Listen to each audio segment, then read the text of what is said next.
Let's talk about what it's been like living in Vietnam lately, so that if you're interested in moving to Vietnam, you can get a better sense of what it's like living here. And if you're thinking of moving to Vietnam to teach English, you can consider if it's a good option for you. So I think a good place to start is the food scene, because Vietnam has an amazing food scene, whether you like Vietnamese food or international food as well. Especially if you're living in a big city like Ho Chi Minh City, where I'm based, you can find a wide variety of food. And also in different cities throughout Vietnam, you have specialty dishes in different regions. So I think this is a big draw for many people, and it's also very affordable. So if you go out to a local Vietnamese restaurant, you can get a meal anywhere from 40,000 dong to 100,000 dong, which is only about $2 to $4 US. So you can actually eat out regularly without breaking the bank. You can get an amazing dish like this mee wang, which I think was about 50K, $2.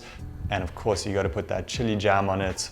So good. And so this year, I think myself and many others are really making the most of the food scene here. I haven't even been cooking that much, so I normally go out to eat at restaurants, sometimes order food off Grab.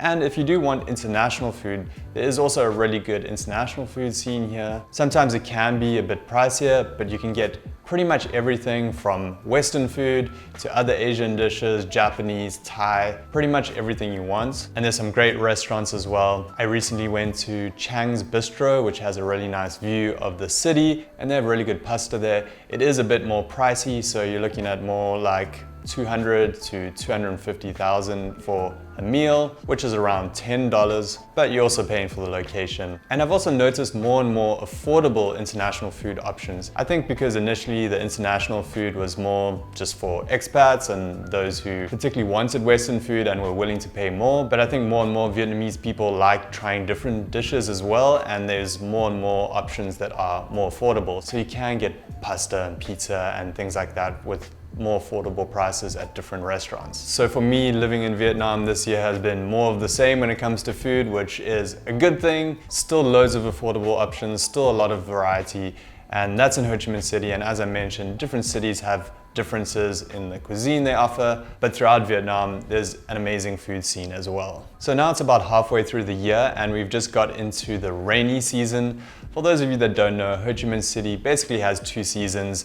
It's dry and it's wet. The dry season and the rainy season. And as a rough guideline, the first half of the year is the dry season and the second half of the year is the rainy season, although it often starts around May and maybe tapering off towards the end of the year in December. And I don't find the rainy season that bad here at all. Usually it just rains hard for a few hours and then after that it clears up again. So that's often in the afternoon or the evening. So you do get some heavy downpours, but it's not like it's raining constantly all the time. So as long as you've got a poncho on you, you can pretty much go about your day as usual and just throw that poncho on when the rain starts. We've actually just started including ponchos in our welcoming pack for our Ninja Teacher Vietnam TEFL program for the rainy season, just because it is that time of year. So we want everyone to avoid getting rained on. So that means the first half of the year is quite a good time for travel, and I've been making the most of it and going down to the beaches for short vacations. And I think that's another big reason why people love living in Vietnam.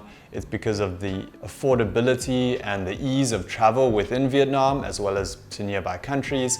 So for example, I went down to Ho Tram, which is just up the coast from Vung Tau, for a short vacation, stayed at a nice resort on the beach there, and that's less than 3 hours away from Ho Chi Minh City. Got some seafood, experienced some nice sunsets by the beach. And then about 2 weeks ago, I actually just went to Da Nang, where the rainy season starts a little bit later there, so I did get good weather, and flights to Da Nang are usually less than $100 round trip. I stayed at quite a nice hotel right on the beachfront with a view of the beach, which was a little pricier at about $80 per night. But I've also stayed in Da Nang many times with much more affordable places. For example, a hotel that I stayed in just a few streets back from that, so it doesn't have the same view of the ocean, but at the same time you can just walk down to the beach in about 2 minutes, was only about 600,000 dong per night, which is about $20 US, and still in a really nice central location in Da Nang where you can pretty much walk to everything. So if you fly to Da Nang for $100 round trip,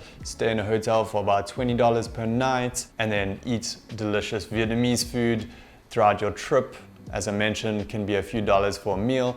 You can do these really affordable trips throughout Vietnam while you're living here. So that's what I aim to do, because I like living in Ho Chi Minh City. It's a big city, it's got a lot going on, but you do also want to get out to travel to some beautiful places, and it's very affordable to do so and very convenient to get around the country. On my trip to Da Nang, I went up to the Lady Buddha, went to Jeremy's Kitchen, which has the best cinnamon roll out there, hung out at the beaches, and of course tried all the delicious food that there's in central Vietnam. We do often get people asking if they can teach English in Da Nang, and while it is a nice city, it can be very hard to get a job in Da Nang because the market is a lot smaller and it is a popular tourist destination. So the openings that do exist get filled quite quickly. And so even for experienced and well-qualified teachers, it can be very difficult to get a job in Da Nang. That being said, we've had our TEFL program graduates get jobs in almost every city in Vietnam. So it is possible to teach in smaller cities throughout the country. And there are a lot of other cities in Vietnam that you can consider, some of which are also coastal cities. So it really depends on what openings are available at any given time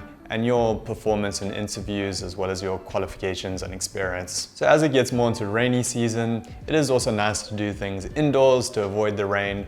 So there are a lot of malls in Vietnam. You can go to movies, hang out at malls. And I know for a lot of people, when they're thinking of Vietnam, they think of it being this new exciting thing where everything's going to be different and new, and you're going to be trying all these Vietnamese type things. But sometimes you just want to go to the cinema and watch a movie. I was actually speaking to one of our alumni who's been here for about a year now, and I asked him how things are going, and he just said, well, it's just life now. So he's more settled in at this point and is just used to the day-to-day. And even when you're living abroad, you sometimes just want to go shopping and go to the movies and things like that. Of course, if you do want something more exciting, there is a great nightlife scene in Ho Chi Minh City. There are loads of big clubs to go to, but typically I've been going to rooftop bars. Those are usually my favorite to go hang out at, where you just have a nice view of the city, can hang out with friends, and a bit more laid back kind of environment. And if you do prefer laid back, then with nightlife, there's of course a great food scene where you can go out to lots of restaurants, as I've mentioned. And of course, if you're talking about nightlife in Vietnam, you have to talk about karaoke, which is a big pastime here in the evenings.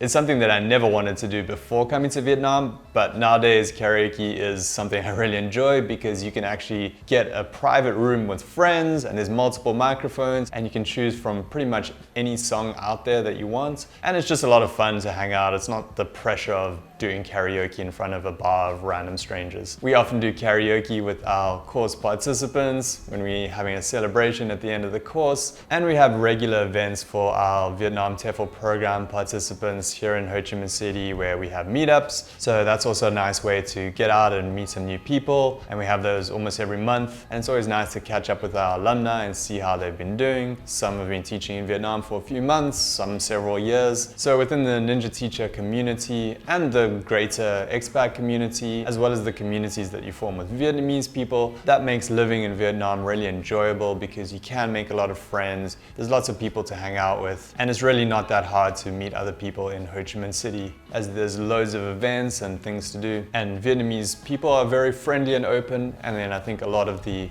expat and teacher community is also very open. Everyone's in the same boat, so to speak, because everyone's in a new country and they're looking to make friends and form their own community here. But during the daytime, you can also go to really cute cafes down hidden alleys. And a lot of people don't think about this when they see the hustle and bustle of Ho Chi Minh City, but there's also lots of pockets of nature where you can go out to different parks and get your nature fix to unwind a bit and relax. So that's something I try and do fairly often, is get into some nature. If I'm not traveling, then do something within the city. There's nice public pools and several free parks that you can go to. This year I also started playing some pickleball, or paddle I think it's also known as, with some of the team members here at Ninja Teacher and some of our alumni. That's actually a lot of fun. Hadn't played before this year. And then I actually got an injury from the gym, so I haven't been playing for a little while, but this reminds me that I should get the games going again, because it is a great way to hang out with people and also get some exercise in. And someone told me there's about 13 new courts in Thao Dien ward alone. So it's become really popular here lately. But if that's not your thing, there's plenty of other sports that are available here that you can play. So about halfway through the year now, and we've run several Vietnam TEFL programs here at the Ninja Teacher TEFL Academy. The program includes pre-arrival support with things like visas and documents, in-country orientation, teacher training here in the classroom, fully classroom-based teacher training,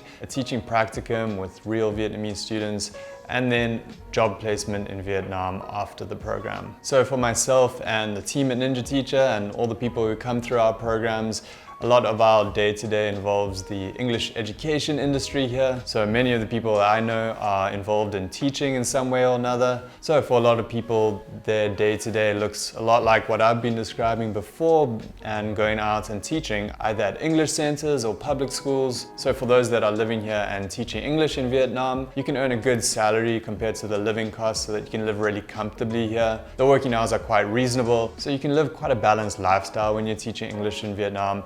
And you can experience all of these things that I've been discussing in this video while earning an income to live in Vietnam. And teaching here gives you the opportunity to make a difference through education. So as a teacher here, you're going to be teaching several classes of young Vietnamese students typically, because the market is usually young learners more so than adults. So for everyone living here, they're typically teaching usually between 15 and 25 teaching hours per week.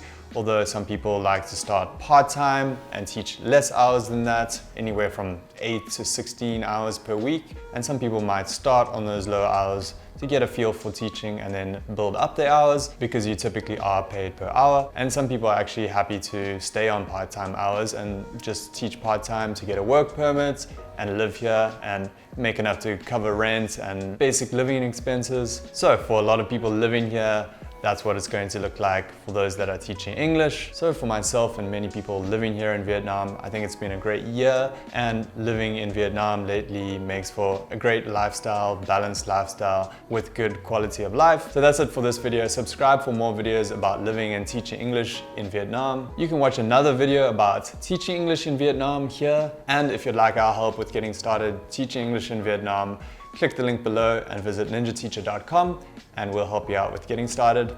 Speak to you soon. Peace.